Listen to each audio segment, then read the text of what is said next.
Hi everybody, I'm James from Wargames Illustrated, and I'm here for a new semi-regular feature that we're going to do where we look at the work of our in-house painter Marc.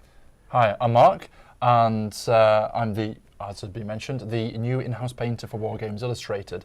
And as evidence of my quite prolific painting rate at the moment, I have my painted thumb. It's important that that is pointed out straight away for your legitimacy. It is. It is. I would feel like a fraud of a painter did I have not had hands that were covered in paint. It's not like you've got lots of lovely painted miniatures that you've also been working on for all the articles. So we have a few. So Marc paints every day in the office and is creating loads of stuff. You'll see it all in the page of the magazine over the next coming issues. He's also been doing stuff for observation posts, so we'll get new models in and he'll paint those as well, which is really fun. And talking of observation posts, we've got one of the things that you painted recently, which is this tank from Warlord Games.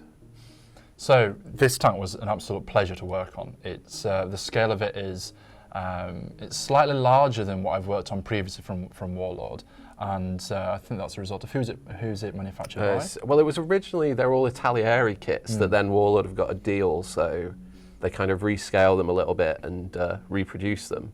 So what's this one? This is the... So this is the, I apologise for my German pronunciation, the Jagdtiger, and it's a tank destroyer. I think it's 155 millimeter gun on this tank, and it was an absolute beast. I think they produced about 80 during the war, which makes it quite a rare vehicle, and I'm sure many of them were kept in much better condition than the one that I've painted. But I love weathering vehicles. It really shows off the details on the edges and on the hull. So great fun painting this. Yeah, I mean it was an interesting one. I think actually quite a lot of them might have ended up looking like this, because I think most of them weighed so much that if they broke down, they just dumped them and left them where they were, and possibly sort of blew them up a bit. I imagine many were captured by the Russians. I think I saw one at the Tank Museum a few years ago, which I managed to convince my wife on our mini-moon before our honeymoon to go to Bovington. What could be more romantic than that, right? Yeah, we actually went to I think it was Portsmouth, and we saw the new aircraft carrier and went to the Tank Museum. Nice. So that was a honeymoon. I was sweet. Yeah. Let's go and look at some tanks. Yeah. So, I mean, you built it as well. It's quite a good kit to put together. It was a really great kit to put together. There's not that many components. From a building sense, it's really quite straightforward. The one challenge was in the build instructions, there was no indication as to when to put the different parts of the track on, when to put the spare wheels together. Right. So you had to play around with that a little bit. So that's like, the base bit was separate? So the base part of the track I attached first. Then I fitted the side wheels on. Then I attached the top track, and finally there's side components which then were fixed into position. And then the skirt goes on at the end. And then you attach the full track piece onto the hull, and then if you choose to attach the skirt, obviously many model makers, tank model makers, choose not to attach the skirt, then the skirt goes on, and then there's this forward component here, which then was probably the most tricky part of the tank actually to construct, then gets put into position. Right. Okay. And I mean, it's got some really nice details. You've got some very fine sort of lines on some of the guns and some of the little bits that are stuck on top. But yeah, you said you've done quite a heavy weathering job on this. So once you'd painted the tank, what tools did you use to create some of these effects? Okay, so the weathering effects, first of all, started off with the rust effect, which I created, which I airbrushed on using Vallejo rust effect colour scheme. So that was the whole hull of the tank was painted in a rust colour. Then once we'd finished the rust colour, I put a chipping fluid over the entire vehicle. So I airbrushed that on, left that to dry. Then, following that, I painted the hull in Dunkelgelb colour effect, which is, as you can see, there's this one.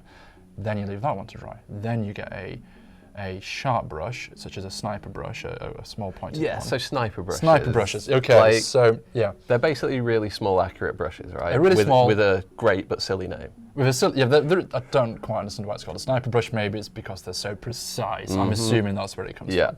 So you wet the surface, and then using your sniper brush, you can basically pick away at the bits of paint. Yeah, so that's like across here and on these edges, right? So this one here, yeah, across these edge points. Yeah, and they work wonderfully for this. If you use a larger brush, you can still chip away at the paint, but you have less precision as to where that paint chips. So you may be rubbing away on the surface, and ultimately, you don't really know where it's going to chip. So yeah, the sniper brush is really it's an essential tool for that in my mind. So I mean, because obviously you're not just randomly applying it either. You're actually trying to focus on areas where wear and tear would more naturally happen as well. Yeah, exactly. So along these hard edges, one area where I really like to weather along hatch points, which you would assume where there's a moving component, you would get much more chipping of the paint. And if there's no ladders on this vehicle, but often on ladders, you'd probably chip the paint where there's where people are climbing across the vehicle, that sort of thing. Yeah, of course. Yeah. Then once you've created the chip effect itself, you want to create this almost like bleeding of rust down the hull of the vehicle, where water has landed on the vehicle, rainwater, and then it's kind of it's bled down the hull. So to achieve this effect, in this instance, I used a weathering pencil, which if you've never used them, they're fantastic. You simply get this pencil, you rub it on the hull, and then you get a wet brush, and you brush it in the direction you want the streaks to go. So it's as simple as that. Which brand is it that you use for that? I believe it was AK Interactive. So if you fancy using an alternative, you can just go buy watercolor pencils. Right. They do a very similar job, to be fair. Then once you've finished with the weathering, with the water, seal it in using a varnish, because obviously if you do anything further on top of that, you may disrupt that effect which you've achieved, and you don't want to do that. You spent far too long doing it. Because you've used a satin varnish on this one, right? I did use a satin varnish. So quite often armoured fighting vehicle painters, they finish with a satin varnish, as that gives a much more close effect to what you would see on an actual tank. If you've ever been and seen a tank, the paint itself's not a matte finish. It has that kind of satin finish to it. Slight shine to it. So to replicate that, I went with a satin varnish. Yeah, and I mean you can probably see that on the video that it's slightly. It's got that sheen. Yeah, it almost makes it like a semi-metallic coat all over. Yeah. But no, it's really good. And you painted this quite quickly overall. That's kind of the joy of weathering. You can just add a lot of detail pretty quickly, right? So one of the joys of weathering, and one of my favourite techniques to create along these hard edges here, you can see, so not only did I chip it using the sniper brush, you can then, I'm hoping you can make out, the silver effect. Yes. So that wasn't painted on using a brush. That was simply, I got a graphite pencil, I shaved off some of the shavings into a small tray, got my finger, dipped it in, and wiped it along the edge. And it leaves a deposit of a metallic pigment across that surface. Yeah. It's super easy to do, incredibly effective, and it highlights the hard edges of the vehicle. Yes, and do you do that before the varnish coat as well, obviously, to seal it in, or do you do multiple coats? So I do multiple coats of varnish. Every time I finish a stage, I will seal that in. Right. The varnishes don't produce, especially if you use an airbrush, they don't apply a particularly thick layer. Yeah. So you don't lose any of the detail, don't worry about that. But it protects every single layer that you do, which enables you to apply your next layer without that fear of ruining everything that you've already done. Yeah.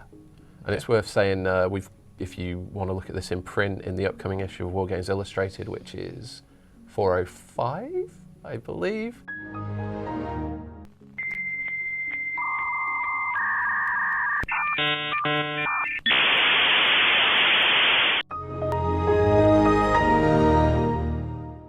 Get so confused by so many issues happening all at once.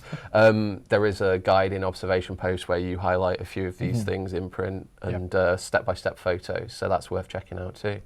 Wonderful. Okay, good stuff. This video has been brought to you by WI Prime, Wargames Illustrated magazine's online members club. View more videos or find out more about WI Prime by following these links.